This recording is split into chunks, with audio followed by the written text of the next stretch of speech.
қай халықтың болмасын, салт-дәстүрі міндетті түрде сол халықтың мінез-құлқын, ой-өрісін, ұлтқа тән қасиеттерін танытып тұрады. Мәселен, қазақтың бауырмалдық, қонақжайлық, сыйластық мінез-құлықтарын оның тұрмыс салт-дәстүрінен анық байқауға болады. Әрі осынау терең мағыналы, өнегелі әдет-ғұрыптар атадан балаға жалғасып, мәңгілік өміршеңдігін көрсетіп келеді. Осы әдет-ғұрпымызға байланысты қазақ салт-дәстүрлері кітабында енгізілген салт-дәстүрлер 3 тарауға топтастырылған.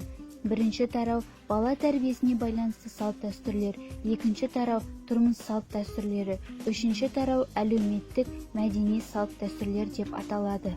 Қазақтың дәстүрлі сәулет өнерінің көрнекті шебері ақын Сайын Назарбекұлы бұл кітабында көшпелі өмір салтқа бейімделген қазақтың киіз үйінің халық талғамындағы көптеген қасиеттерін ашып көрсетуге көбірек мән берген.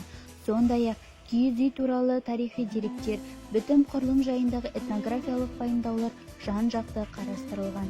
Тау бесіктен жер бесікке дейін деп аталатын бұл жинақтың таралуы жеке-жеке кітапша болып, 2002 жылы Үрімші қаласындағы Шыңжаң жастар өлеңдері баспасынан араб қарпімен жарық көрген.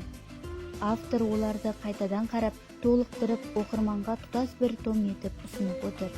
Бектанов, халқы мықтының салты мықты. Бұл кітаптан халқымыздың ұмыт бола бастаған салт-дәстүрі, әдет-ғұрпы, арғы-тегі тарихы, көне мәдениеті, ескі сөздері, ұлттық киімі, тағамы, төрт түлік малы, ырымдары мен тыйымдары, жорамалдары, саятшылық дәстүрі, қазақ күнтізбесі, түс жоруы, жыл қайыруы, жеті ата жолы, жеті қазынасы, қазақ өлшемдері, бүгінгі мен келешегі және аса көрнекті этнограф зерттеуші ғалым Жағда Бабақұлының өмір жолына қатысты бұрын еш жерде жарияланбаған тың деректер жарияланған.